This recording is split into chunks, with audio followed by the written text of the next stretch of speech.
Hola, ¿cómo están? Bueno, bienvenidos a esta tercera clave. El día de hoy vamos a hablar sobre identificar el centro de interés, sobre todo simplificar al principio y aprender a distinguir entre figura y fondo. Pero como siempre, antes vamos a hacer un repaso muy rápido de lo que vimos la clase pasada. La clase pasada vimos diferentes tipos de encuadre. Hablamos sobre todo con el encuadre vertical, que dijimos que transmite más fuerza, más firmeza, tiene que ver con esto, con las líneas verticales. Si un objeto por lo general es más largo que ancho, vamos a usar el encuadre vertical, también muy usado en retratos, en moda, en revistas. Por otro lado teníamos también el encuadre horizontal, que este se usa más que nada en paisajes, tiene que ver más con transmitir tranquilidad, paz, quietud. Es el que estamos más acostumbrados a ver porque es como nosotros miramos. Como decíamos por ahí, también el vertical a veces se usa para mostrar un poquito en detalle un recorte de una parte más grande, y en cambio el encuadre horizontal lo vamos a usar para contar un poco más de contexto, dónde estamos, qué está pasando, quiénes estaban, dónde sucede un poco la foto. Y por último, el que era un poco discutido, que no es un encuadre en sí, pero está bueno como usarlo como recurso, que es el encuadre inclinado. Este se usa sobre todo en deporte, transmite más dinamismo, más movimiento. Al ser distinto a lo que estamos acostumbrados a ver, llama un poco más la atención. Este encuadre va a depender también para qué lado inclinamos la cámara. A veces va a parecer como que se va hacia abajo y otras veces que se va hacia arriba la imagen. Este tipo de encuadre, lo que no les dije la vez pasada, es que es un poco también controversial porque, por ejemplo, en los fotoclubes o en las academias, cuando hacen concursos y eso, siempre el horizonte tiene que estar bien derecho. O sea que esto es como de fotografía un poco más informal, pero es un recurso que está y está bueno también poder utilizarlo. Buenísimo, todos los que subieron fotos al grupo, me encanta, ya le estuve haciendo ahí algunas devoluciones, estoy esperando que suban algunos más, así puedo hacer una selección y charlar bien en detenimiento sobre eso cuando hagamos el vivo, que ya nos vamos a ir poniendo de acuerdo, a lo mejor junte 2 tareas para tener más fotos, más imágenes para poder discutir e ir charlando. Bueno, vamos con la clave del día de hoy, que tiene que ver un poco con esto de definir el centro de interés. Es decir, aunque parezca una obviedad o un consejo medio pavo, es súper importante y es una de las cosas principales que tenemos que hacer, sobre todo cuando estamos empezando con la fotografía y arrancando y aprendiendo a mirar, es definir a qué le quiero sacar fotos, cuál va a ser mi objeto de interés principal, mi sujeto o lo que sea. Puede ser desde una persona hasta un botón, pero la idea es que tengamos bien claro a qué le queremos sacar fotos. ¿Por qué? Porque suele pasar, es bastante común que al principio como que nosotros nos centramos, esto ya hablamos un poco, con la vista a lo que queremos fotografiar, pero nos olvidamos de todo lo que está alrededor. Entonces, teniendo en claro qué es lo que yo quiero destacar, voy a utilizar distintas técnicas para lograr eso. Lo voy a poder hacer por contraste de color, lo voy a poder hacer por nitidez, o sea, hacer foco bien en lo que yo quiero sacar en mi objeto principal y que el resto salga medio difuso o difuminado. Ahora muchos celulares traen esta opción, vieron que vienen con muchas cámaras, y una de esas opciones es el modo retrato, que lo que nos permite es justamente esto. Donde yo hago foco y hago clic en la pantalla, eso va a salir bien nítido y definido y el resto va a salir más difuminado. Eso va a hacer que el objeto principal destaque y se venga como hacia adelante en lo que es nuestra percepción. Acá en el PDF van a ver, y por acá al costado, de que tenemos también varias fotos donde se ve justamente esto. En la primera hay un perrito, perdón, un perrito que viene corriendo y el fondo está fuera de foco. En la segunda es contraste por espacio negativo y positivo, donde hay una persona sola en medio de todas esas rayas de la senda peatonal, o creo que es una escalera, ahora que la estoy viendo bien, es una escalera.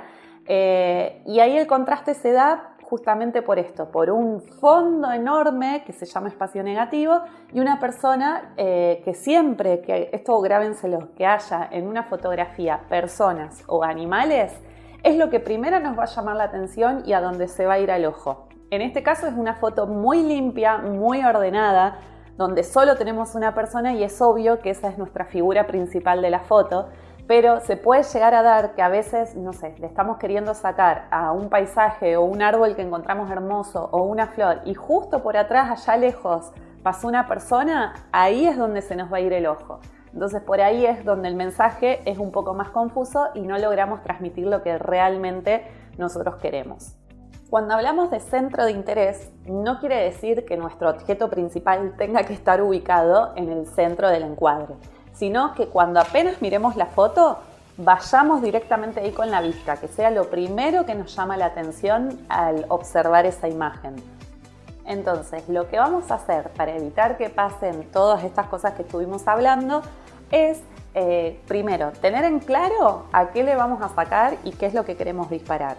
Segundo, cuando vayamos a encuadrar esa imagen, recorrer con la mirada, tomarnos unos segundos y recorrer todo el encuadre antes de disparar para ver y asegurarnos que esté todo bien acomodado. El proceso de sacar una foto, ahí está como la mayor parte de lo que es la composición y al principio nos va a llevar un poquito más de tiempo, es esto, es tratar de frenar un poco la ansiedad o los impulsos que tenemos ahora, que en lo digital es todo tan inmediato y disparamos, total hay ilimitada cantidad de fotos, sino que pensemos un poco que como era antes, que cuando estaban los rollos y teníamos una cantidad finita de fotos, lo que hacíamos era tratar de maximizar ese rollo, sacarle el máximo provecho y pensar bien las fotos antes. Entonces acá es lo mismo, nos vamos a parar, vamos a elegir a qué le queremos sacar la foto, vamos a recorrer con la mirada todo el encuadre viendo que no haya nada de lo que no queremos que salga.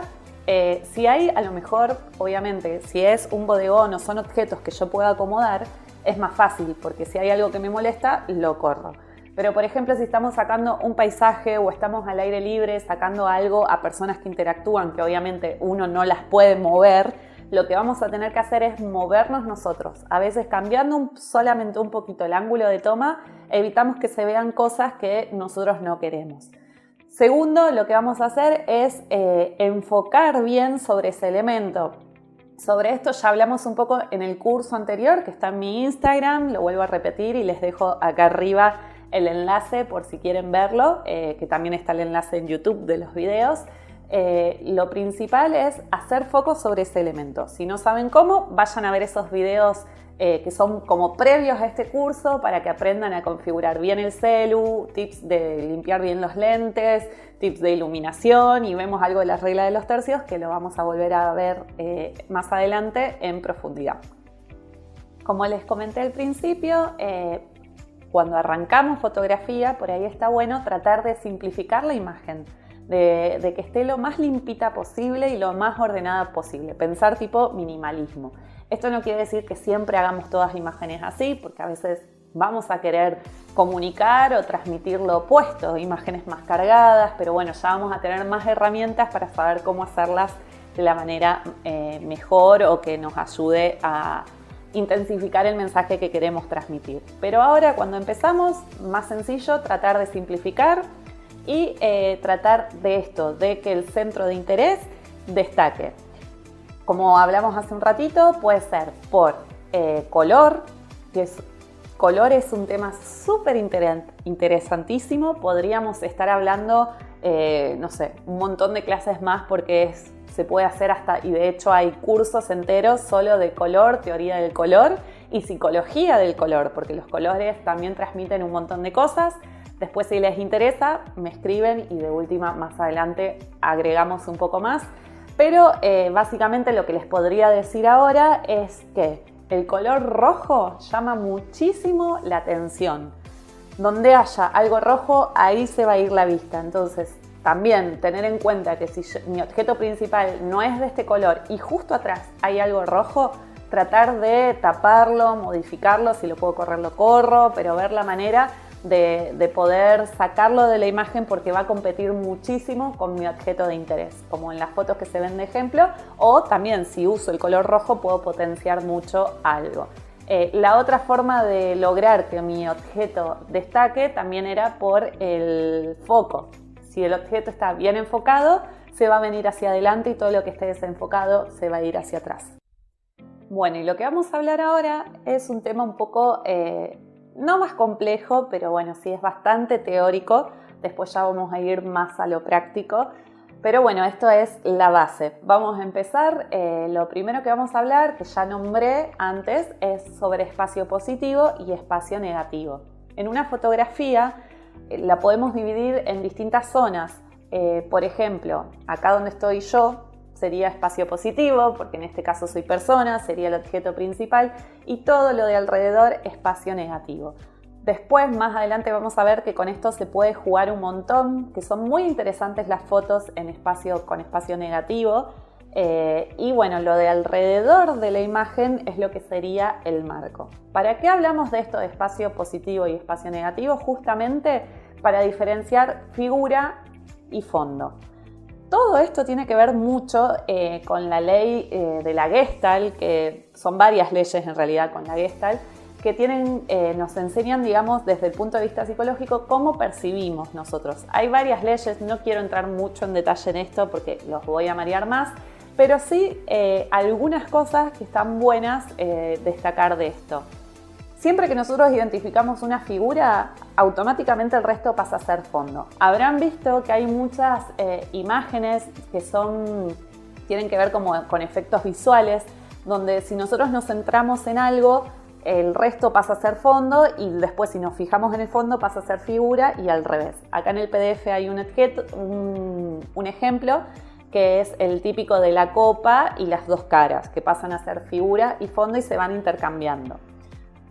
Todo esto tiene que ver con cómo percibimos y para que tengamos en cuenta también los pesos visuales, que de esto también vamos a hablar más adelante. Al principio yo voy a ir nombrando por ahí conceptos que puede ser que no hayan escuchado nunca, pero quédense tranquilos que los vamos a ir desarrollando, pero para que ya los vayan teniendo en cuenta y los vayan internalizando. Sobre la Gestalt o teoría de la forma, seguramente puede que hayan escuchado como su lema principal o enunciado que dice que el todo es mucho más que la suma de las partes. Por eso ahora vamos a ver algunos detalles más de cómo percibimos que nos pueden ayudar a la fotografía. Uno que está explicado acá, bueno, vamos a ver algunas imágenes que nos van a servir como referencia acá en el PDF, que tiene que ver con la medida relativa. Es decir, cuando un elemento es más pequeño, lo tendemos a identificar como figura, porque damos por hecho que el fondo siempre es una superficie mucho mayor y más grande. Después tenemos también la de convexidad versus concavidad. Siempre que tenemos alguna figura convexa, la tendemos a identificar como figura principal y el resto como fondo. Esto tiene que ver con matemáticas, si no se acuerdan que era cóncavo y convexo, tenía que ver con los ángulos, lo pueden buscar, pero bueno, en el ejemplo que tenemos acá es que principalmente lo que nosotros vamos a identificar como figura es un triángulo en lugar de un rectángulo modificado, sino que lo que vamos a ver es el triángulo. También tenemos otro tipo que se llama situación dentro del cuadrado, o sea, los elementos que están más cerca de la base de lo que estamos viendo lo vamos a tender a identificar como figura y no como fondo. En el ejemplo podríamos decir que son dos montañas muy básicas y muy simplificadas y el resto sería fondo, cielo, paisaje, lo que fuese. La otra regla tiene que ver con las simetrías. Siempre que haya simetrías en una imagen, nuestra cabeza va a tratar de buscar una forma de darle, y tratar de identificar una forma con algo conocido. Habrán visto, por ejemplo, el test ese tan famoso de psicología, donde son manchas y muchas son muy simétricas y nuestra cabeza lo que hace automáticamente es tratar de identificarlas con alguna figura. Por eso, automáticamente, cuando hay simetría, esta pasa a ser figura. Y quizás ustedes se estén preguntando para qué les sirve conocer todo esto de figuras, fondo o la teoría de la Gestalt. sobre todo porque todo esto lo que nos va a dar es información sobre algo muy importante, que son los planos de información en la fotografía. La fotografía, si bien es algo que nosotros vemos en 2 dimensiones, y sobre todo, bueno, esto se notaba cuando era el papel, no hay profundidad, sí hay determinados indicadores dentro de esa fotografía que nos dan sensaciones también de tridimensionalidad. Y cuando está esta sensación de tridimensionalidad vamos a tener distintos planos de información. Por ejemplo, en la foto que está acá como ejemplo, vamos a poder ver en el primer plano que hay un hombre saliendo de algún negocio o de algún local. Ese ya sería un plano.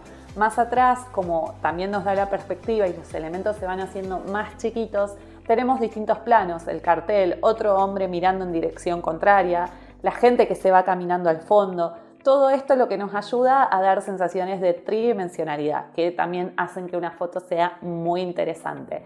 Así que bueno, por hoy no los quiero marear más, ya fue suficiente información y largo. Los espero en el grupo de Facebook. Por favor, les agradezco si participan, y para que todo este curso sea más productivo para ustedes, está buenísimo que vayan subiendo las tareas. Obvio que las pueden hacer a su tiempo. Si no llegaron, pueden subir tareas viejas.